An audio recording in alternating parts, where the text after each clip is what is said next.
નમસ્કાર વિદ્યાર્થી મિત્રો, જ્ઞાનવૃક્ષ ચેનલના આજના આ ખાસ એનાલિસિસ સેશનમાં સૌનું હાર્દિક સ્વાગત છે.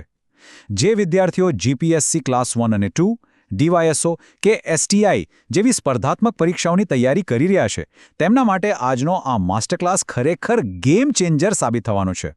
તો ચાલો તમારા મગજની કસોટી કરવા એક સીધા અને હાઈ સ્ટેક્સ પ્રશ્નથી જ શરૂઆત કરીએ. વિચારો, અને સાચો જવાબ છે બિલકુલ આપણું ગુજરાત. જો અન્ય રાજ્યોની સરખામણીમાં ગુજરાત મોડેલની સફળતાનું મુખ્ય કારણ તેની આ સ્પષ્ટ અને સેક્ટર સ્પેસિફિક પોલિસીઝ છે. ગુજરાત હવે માત્ર એક સામાન્ય રાજ્ય નથી રહ્યું, પણ તે એક પ્યોર પોલિસી ડ્રિવન સ્ટેટ બની ગયું છે. જ્ઞાનવૃક્ષના આજના આ માસ્ટર ક્લાસમાં આપણે ગુજરાત સરકારની 2022થી 2027 સુધીની બધી જ ઐતિહાસિક નીતિઓનું ડીકોડિંગ કરવાના છીએ. તો ફટાફટ નોટ અને પેન લઈને બેસી દેજો, કેમ કે આમાંથી પ્રિલિમ્સ અને મેન્સમાં સીધા પ્રશ્નો છપાવાના છે. તો આજના આપણા રોડમેપ પર એક નજર કરી લઈએ. આપણે મુખ્યત્વે 5 બાબતો કવર કરીશું. પહેલા, ટેકનોલોજી અને ઔદ્યોગિક નીતિઓ. પછી ગ્રીન એનર્જી અને પર્યાવરણ. ત્યારબાદ શિક્ષણ, યુવા અને રમતગમત. પછી પ્રવાસન અને સિનેમેટિક નીતિઓ જોઈશું. અને છેલ્લે સૌથી અગત્યનું, પરીક્ષા માટે એકદમ ક્વિક 1 મિનિટનું રેપિડ રિવિઝન. ચાલો તો જરાય સમય બગાડ્યા વિના શરૂ કરીએ. આપણો પહેલો અને સૌથી પાવરફુલ સ્તંભ છે ટેકનોલોજી અને ઔદ્યોગિક નીતિઓ, જે નવા ગુજરાતનો પાયો છે. અહીં નોટ્સમાં એક બાબત ખાસ હાઇલાઇટ કરજો કે આ મોટાભાગની જે લેન્ડમાર્ક નીતિઓ છે તેનો સમયગાળો 2022થી 2027નો છે, એટલે પ્રિલિમ્સમાં ક્યાંય પણ સમયગાળો પૂછાય તો આ એક બહુ મોટી હિન્ટ યાદ રાખવાની છે. હવે એક જબરદસ્ત આંકડા પર નજર કરીએ. 75%. આ ખૂબ જ રસપ્રદ છે. આપણે આગળ જ વાત કરી કે ગુજરાત દેશની પહેલી સેમિકન્ડક્ટર પોલિસી લાવ્યું, પણ ખરેખર રોકાણકારોને આકર્ષવા સરકાર કરી શું રહી છે? તો જુઓ, કેન્દ્રના ઇન્ડિયા સેમિકન્ડક્ટર મિશનને સપોર્ટ કરવા ધોલેરામાં જે નવું સેમિકોન સિટી બની રહ્યું છે ને, ત્યાં પ્રથમ 200 એકર જમીન લેવા પર ઉદ્યોગોને સીધી જ 75% સબસિડી અપાઈ રહી છે. આ કોઈ નાની વાત નથી. સાથે જ ₹12 પ્રતિ ક્યુબિક મીટરના સાવ સસ્તા દરે પાણી, 5 વર્ષ માટે વીજળીમાં ₹2 પ્રતિ યુનિટની છૂટ અને સ્ટેમ્પ ડ્યુટી તો 100% માફ. વિચાર કરો, કેટલી મોટી ઓફર છે આ! ચાલો હવે આઈટી અને બાયોટેકનોલોજી પોલિસી વચ્ચેનો તફાવત સમજીએ. આઈટી પોલિસીનો ગોલ એકદમ ક્લિયર છે: 1 લાખ નવી નોકરીઓ ઊભી કરવી. આમાં કેપિટલ એક્સપેન્ડિચર એટલે કે કેપેક્સ પર 25% અને ઓપરેશનલ ખર્ચ ઓપેક્સ પર 15% સબસિડી છે. હવે સામે બાયોટેકનોલોજી પોલિસી જુઓ તો ત્યાં ₹40 કરોડ સુધીની 25% કેપિટલ સબસિડી છે. પણ મેન્સ માટે જે સૌથી કિંમતી શબ્દ તમારે પકડવાનો છે તે છે પ્લગ એન્ડ પ્લે ઇન્ફ્રાસ્ટ્રક્ચર.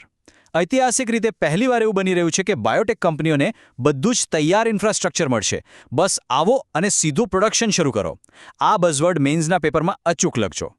હવે આપણે શિફ્ટ થઈએ આપણા બીજા વિભાગ તરફ, ઉર્જા અને પર્યાવરણ. ભવિષ્યનું ગુજરાત હવે માત્ર ઔદ્યોગિક હબ પૂરતું સીમિત નથી રહેવાનું, પણ તે ગ્રીન પાવર માટેનું આખું ગ્લોબલ હબ બનવા જઈ રહ્યું છે. હવે આ 2030ના લક્ષ્યાંક પર ખાસ ધ્યાન આપજો. સરકારનું વિઝન એકદમ ક્રિસ્ટલ ક્લિયર છે.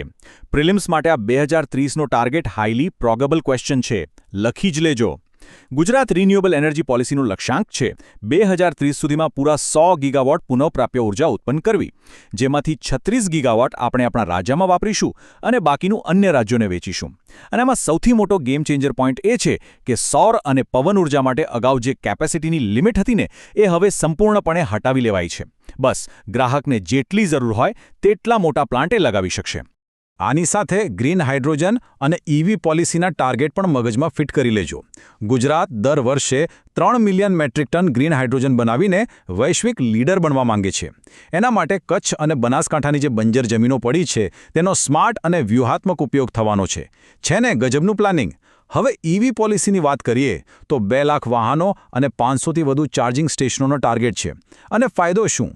તો બેટરીની ક્ષમતા પ્રમાણે ડાયરેક્ટ બેનિફિટ ટ્રાન્સફર, એટલે કે સીધા ખાતામાં જ 20,000થી લઈને કાર માટે તો ₹1.5 લાખ સુધીની સબસિડી મળે છે. આગળ વધીએ ત્રીજા વિભાગ પર, જે સીધો યુવાનો સાથે જોડાયેલો છે: શિક્ષણ, યુવા અને રમતગમત. આપણી સરકાર ચેમ્પિયન્સ અને ઇનોવેટર્સની આખી નવી પેઢી કેવી રીતે તૈયાર કરી રહી છે તે જાણવું ખરેખર ઇન્ટરેસ્ટિંગ છે. જો જૂની એસએસઆઈપી એટલે કે student startup and innovation policy અને આ નવા એસએસઆઈપી 2.0 વચ્ચે બહુ મોટો તફાવત છે. અને આ જ પરીક્ષા માટે મોટો કેચ છે. પહેલાં આ યોજના માત્ર કોલેજના વિદ્યાર્થીઓ માટે જ હતી, પણ હવે SSIP 2.0માં સીધા ધોરણ 9થી 12ના સ્કૂલના વિદ્યાર્થીઓને પણ એન્ટ્રી મળી ગઈ છે. અરે સ્કૂલના બાળકોના કોઈ આઈડિયાને પ્રોટોટાઇપ બનાવવો હોય તો 20,000ની સહાય મળે અને યુનિવર્સિટી લેવલે જો કોઈ પેટન્ટ ફાઇલ કરવી હોય તો 2.5 લાખ રૂપિયા સુધીની આર્થિક મદદ મળે છે.